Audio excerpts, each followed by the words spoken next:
ma'am.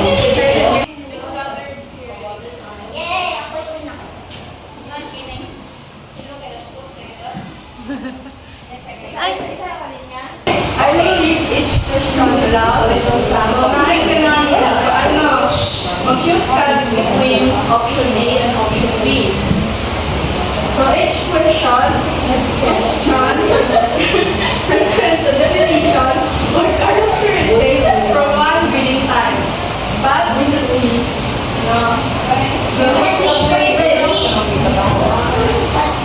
so kung insay ka ng point out sa correct na answer, first question. Yes. This system gives grades like A, B, C, B or A, based on overall performance. Na I letter grades, ang sa D, achievements of objectives. Asang answer?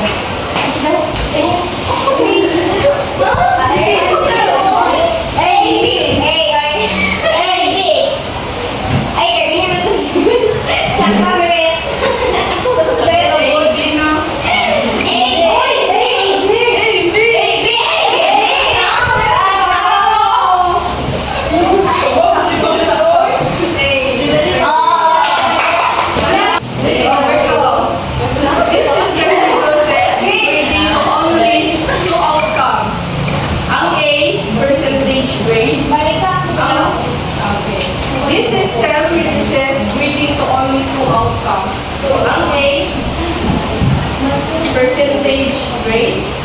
Ang B, pass and fail system.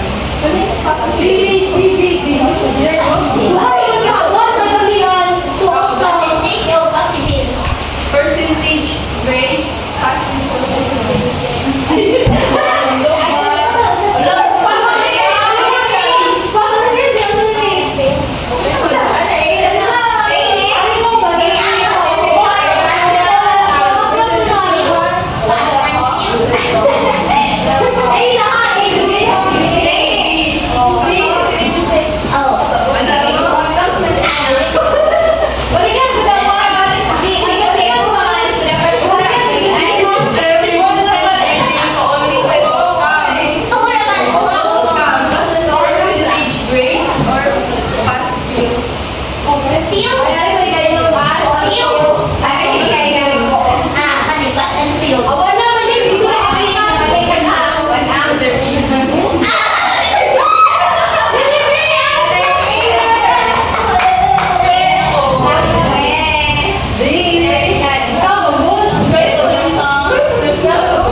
Option A, checklist of objectives.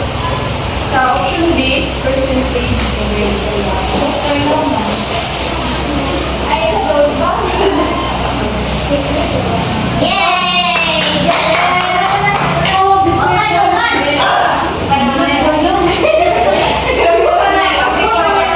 Scores are shown using numbers. Option A, percentage grades. Option B, standards based grades.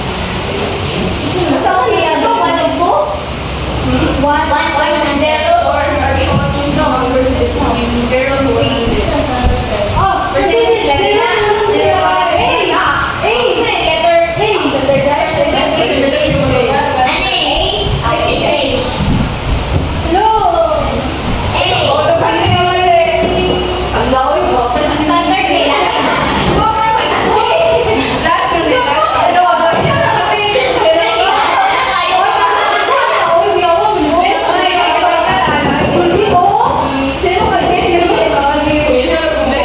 Benchmarks and standard to assess student progress and learning goals. A, portfolios. B, standard based. Sunod-sunod lang yung buwan.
close kung unsa ato. Flow kung unsa ato ang kuan topic karon. Type however, type. Basta makasakto ko akin. Unsa man?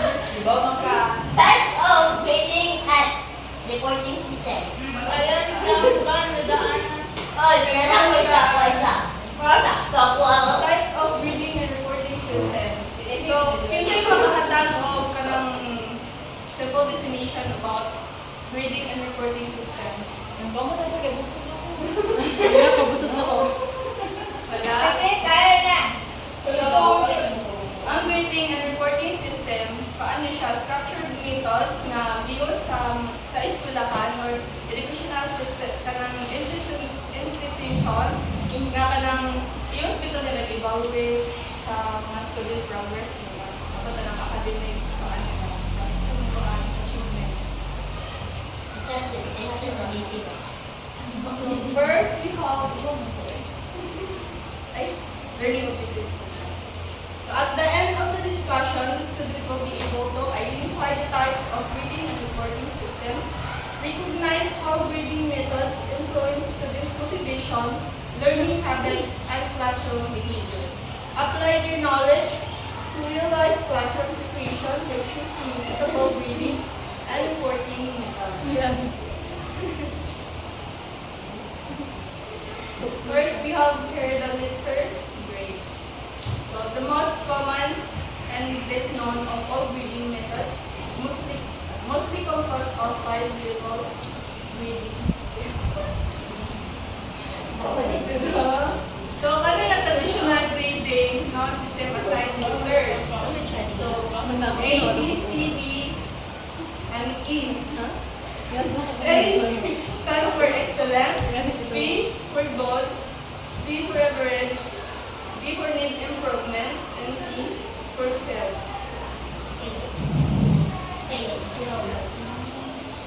So, kasagaran na yun sa kung ano pa ng grading system kay grading system sa little grades, bitaw kay kami 8 bitaw. Makunan siya ka na mo siya grade. Hawa ko mo siya gawaon dito na. Hoy! Ipuli ang F. Sa acronym sa ko. Ang F ay field none. Oo. Nag-field mo na.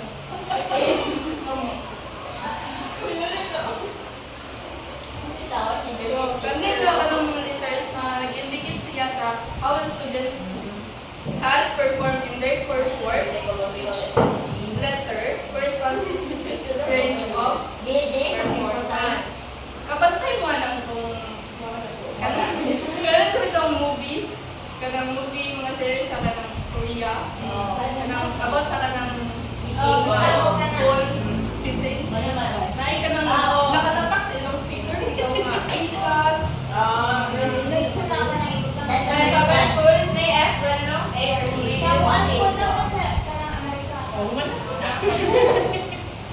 So, ating letter grades provide a clear target for students, motivating them to improve specific subject where they might be studying. Pero ang apan lang po, kung mag-focus na sa na, masig ma-stress ng students dito nga, kuhaan ka na nga. So this system is widely used in high school, high school or college. sa mga kakon kinyani ko may ingana. Imo nang libog kayo kung nakapasa magagawa kay BCT ro. Napa-eskwelahan niya yung Saka mo ba pasok ka nito? Kasi mga buhatan yung sa eskwelahan na yun. Di ba kami Ako, they observe and I always observe. Sometimes observe na. Juliet, magdugo? Next is pass fail. This really guys. Grabe ma. Yes, alternative grading Grabe sa method pagdaan. available to the educators Ano? set the number of grade categories to just two, pass or fail. In the late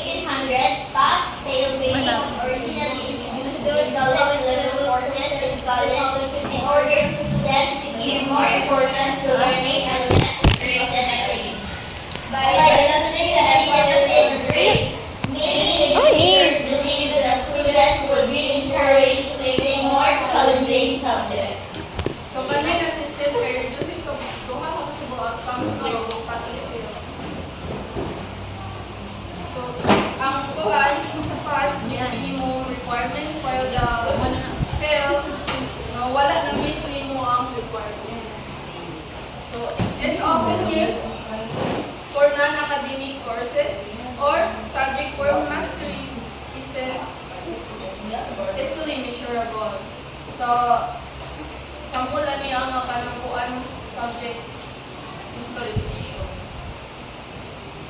Physical education, no? Kaya kung example na student, kanina naay sila sports, or di ka basketball, or di ka kanang volleyball. So kung maka-hit sila or ma-shoot nila ang kanang bola, so automatic mo na, automatic, mapas mura. So, mapas ng estudyante, pero kung fail ka,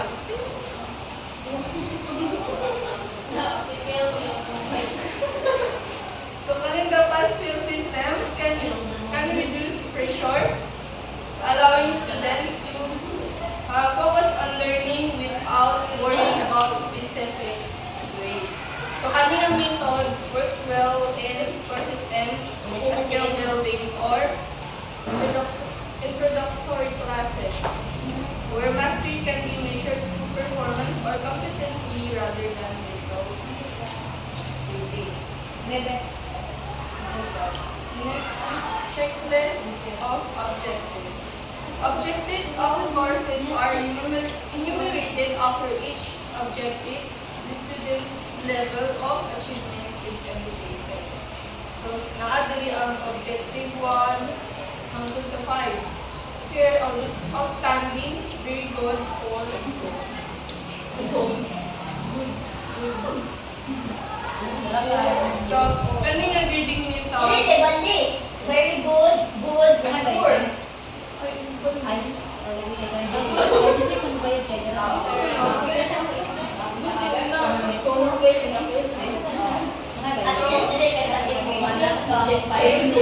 Kaning nag-reading set ay reading method, use yung checklist or of learning, no? Objectives or skill were studied or assessed on each one individual. Aside po na-apply ka ng kuwan. Ihalang sa rubrics. Pwede ka ka ng checklist bitaw nga. Hindi ka ng check up ka ng progress of sa students. Behavior niya. Kaninga system allows the students to see areas for improvement, motivating them to learn specific skills. So kung ano nila na school ka, also na muna pag-uyab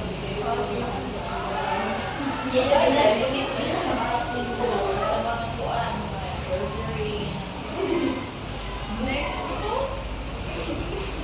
percentage grades are the ultimate multi-category grading methods that range from 0 to 100, generally more junior or among high school teacher than elementary.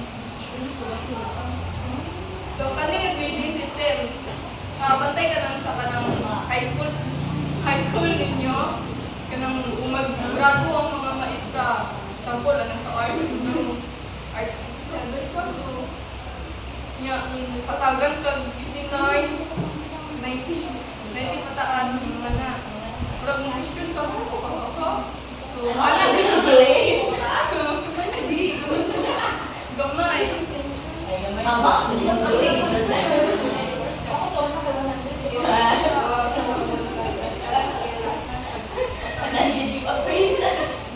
The teacher can use percentage grades to show specific academic achievement and give students clear feedback on their understanding, especially when grading assignment activities. Next, standards based. Can you guys? in an effort to bring greater clarity and specificity in the grading process, many schools initiated standard-based grading procedures and reporting forms.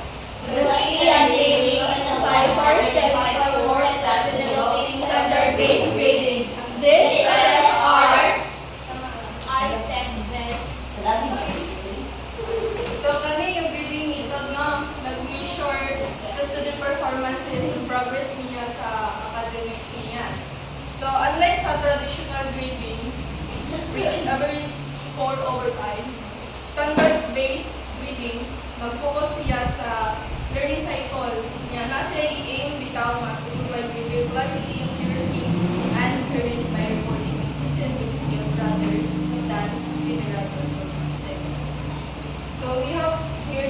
these steps. First is identify the remedial learning goals and standard that student will be expected to achieve at each grade level or in each course of study. So identify learning and learning goals and standards. So we define what students are expected to learn at each grade level or in. Next is establish performance indicators for the learning goals. So establish performance indicators now. Develop clear description of a successful performance looks like each goal. Next, determine Bradley level or of quality benchmark for assessing each goal or standard.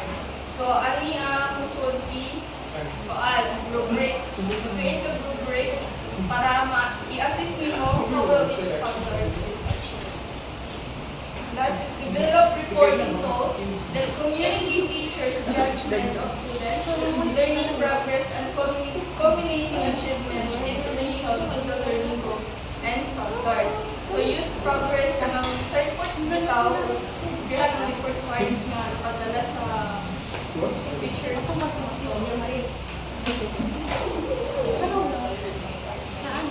Next, letters to parents. Letters to parents and guardians can be helpful in addition to grades, but they shouldn't be the only form of reporting because they are time-consuming, weaknesses can be misunderstood, and they lack a systematic and cumulative approach. So, ito may pasabot tayo eh. Yan. Helpful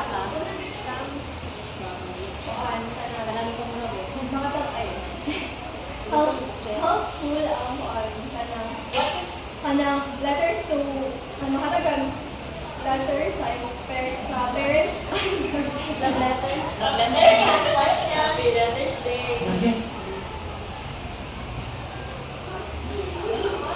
Only kasagot helpful in addition to grade.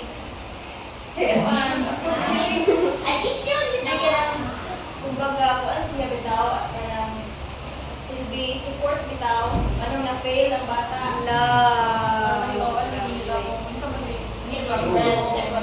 you should know about it, teacher Elsa. Kapag sila sa Vision School.